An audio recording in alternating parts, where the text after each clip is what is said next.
Bonjour, on va traiter aujourd'hui du chemin critique dans les projets. Le chemin critique, c'est le chemin dans lequel on trouve des tâches qui, si elles ne sont pas accomplies dans les délais, vont apporter un décalage de la fin du projet. Ça veut dire que les tâches critiques doivent vraiment être réalisées dans le temps qui leur est donné, elles n'ont pas de marge, et ceci afin de garantir que la date finale d'aboutissement du projet est bien celle qui est définie. Pour donner une illustration de tout cela et voir comment MS Project le fait, j'ai ici un projet CRM, Customer Relational Management. C'est un outil d'aide à la clientèle. Il s'agit dans ce projet de définir la planification pour mettre en route un tel système. Donc ici, on a une première étape qui est l'initiation, on a une étape de planification, et puis ensuite, on a l'exécution à proprement parler du projet, et ça se terminera par une mise en production. Parmi les tâches, donc on voit que c'est un déroulement au départ qui est relativement séquentiel. Ensuite de ça, il y a un petit peu plus de parallélisme ici entre certaines tâches qui commencent à se mettre en œuvre. On voit qu'il y a certaines choses qui peuvent être réalisées parallèlement. Et pour finir, on a l'aboutissement ici du projet avec la mise en production et ici une séance de clôture. Alors, nous allons voir comment MS Project peut nous aider à déterminer le chemin critique. Alors, pour voir le chemin critique, il est nécessaire que j'aille dans la partie format, ici, donc dans l'onglet format, et vous voyez que ici, je peux sélectionner tâches critiques. Donc, au moment où je clique sur les tâches critiques, eh bien, on voit s'afficher en rouge les tâches qui sont critiques. Donc, c'est les tâches qui ne sont pas encore engagées ou pas encore complètement terminées, sur lequel va se dessiner en rouge le chemin critique. Donc, qu'est-ce que ça veut dire? Ça veut dire que ces tâches doivent absolument être terminées avant leur échéance afin qu'on puisse garantir que le projet se termine à la date convenue. Ici, par exemple, on a deux tâches en bleu, c'est-à-dire que ces deux tâches en bleu ne sont pas sur le chemin critique. Ça veut dire que ces tâches critiques pourraient durer beaucoup plus longtemps, elles n'impacteraient pas du tout la fin du projet. Donc ça signifie que ces tâches-là, ces deux tâches-là, ont une certaine marge. Quant à celle-ci, ici, qui est la configuration du CRM, elle n'a aucune marge à proprement parler. Donc c'est une tâche qui se trouve sur le chemin critique.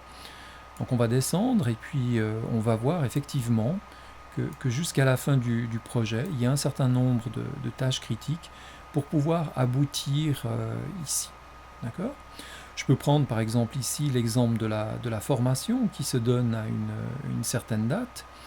On pourrait très bien la décaler de 2 jours, ça porterait aucun préjudice au déroulement du projet, puisque la formation ne se trouve pas sur le chemin critique. Donc le chemin critique permet de mettre en évidence les tâches qu'il est absolument nécessaire de pouvoir voir et de pouvoir accomplir dans le délai donné. On a un autre moyen de voir et de mettre en évidence les tâches critiques, c'est ici par CTRL bouton droite. Donc là, je les ai enlevés pour pouvoir vous montrer. Donc bouton de droite, on descend sur afficher, masquer, le style et tâches critiques. Voilà, et on peut visualiser de cette manière-là les tâches critiques dans le projet et puis le chemin critique qui est symbolisé par les flèches en rouge. Maintenant, ce qui est intéressant de voir aussi, c'est de voir les tâches qui ne sont pas sur le chemin critique, les marges dont elles disposent. Alors pour cela, je descends aussi dans afficher, masquer les styles de barre, et ici je dispose d'un élément qui a les marges, et on voit ici que des lignes foncées, bleu foncé, sont venues s'ajouter. C'est donc la marge qui peut être utilisée pour la tâche en question. Ça permet de décaler une tâche ou d'avoir une tâche qui dure un petit peu plus. Donc, ça, c'est une visualisation des marges dans le projet. Donc, un petit truc, toute tâche qui peut disposer d'une marge est en tout cas pas sur le chemin critique. Ça, c'est important comme définition. Donc, une fois qu'on a fait ça, on voit que ici, j'ai une surallocation de ressources.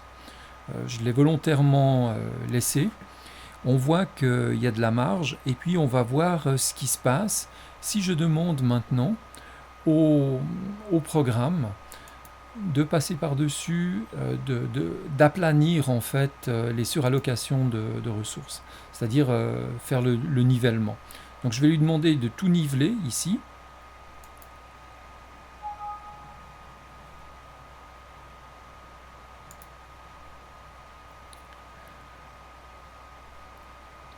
Donc ici, on voit qu'il m'a effectivement décalé ingénieur 2 pour la suite de son travail. Donc c'était ce que je souhaitais faire.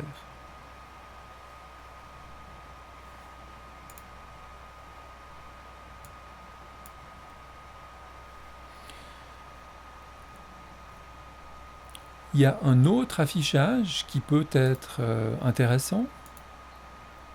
C'est le graphique en réseau de tâches, que je vais réduire ici. Donc on retrouve l'ensemble des tâches, et chacune des tâches là-dessus qui est en bleu est une tâche qui ne se trouve pas sur le chemin critique, et de la même manière, une tâche qui est ici en rouge est une tâche qui se trouve sur le chemin critique. Donc on peut aussi utiliser le réseau de tâches pour repositionner ou essayer d'imaginer où est-ce que on pourrait réduire le chemin critique. Donc un élément important qu'il faut bien comprendre, le chemin critique montre la durée actuelle du projet. Donc si on aimerait réduire la durée du projet, et ça on le voit mieux dans le diagramme de Gantt, donc si je souhaite réduire la durée de mon projet, c'est sur les tâches critiques qu'il est nécessaire que j'agisse. Alors, on a peut-être ici les tâches qui ne sont pas sur le chemin critique, qui sont un petit peu gênantes. Alors on va aller utiliser un filtre. Ici, je vais filtrer en disant que je souhaite voir uniquement les tâches critiques. Donc l'affichage se simplifie et me montre uniquement les tâches qui se trouvent, elles, sur le chemin critique. Et c'est dans ces tâches-là que pour moi, il va s'agir de peut-être augmenter le parallélisme de certaines de ces tâches, à savoir que je pourrais peut-être dire, ici on voit cette tâche peut commencer qu'une fois que le design est fait, mais peut-être qu'on pourrait l'avancer, mais dans ce cas-là, il nous faudrait peut-être une ressource supplémentaire comme un troisième ingénieur. Donc là, on pourrait gagner la durée de cette tâche-là en la commençant un petit peu plus tôt, soit 2 jours plus tôt.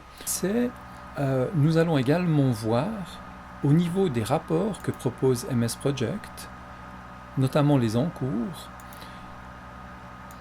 le rapport qui concerne les tâches critiques. Ce rapport est généré automatiquement par MS Project et on voit que ici on retrouve tout l'ensemble des tâches critiques qui sont énumérées avec leur date de début, leur date de fin, le pourcentage d'achèvement et puis le travail restant pour aboutir.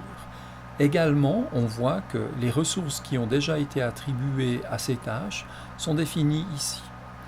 Donc voilà, ça c'est un tableau qui est très pratique pour pouvoir voir et suivre les tâches critiques. Voilà aussi ce que permet le chemin critique, c'est d'une part de s'assurer que les tâches qui se trouvent sur le chemin critique sont bien exécutées dans le temps donné. Si ce n'est pas le cas, le projet va prendre du retard. La deuxième chose, c'est que si on souhaite réduire la durée du projet, c'est donc sur ces tâches qui se trouvent sur le chemin critique qu'il faut chercher à avoir du travail simultané ou à réduire le temps de travail des tâches qui se trouvent sur le chemin critique, et généralement, ça nécessite d'engager des ressources supplémentaires. Donc voilà, avec ça, je vous ai fait le tour de ce que MS Project nous permet au niveau des tâches et du chemin critique. Donc vous êtes à même maintenant de le faire sur vos propres projets. Donc il ne me reste plus qu'à vous souhaiter une bonne continuation, à espérer vous revoir. N'oubliez pas de commenter. Et puis, si cela vous intéresse, vous pouvez souscrire à notre canal Vision 6D. Je vous souhaite une bonne journée et à bientôt. Ciao!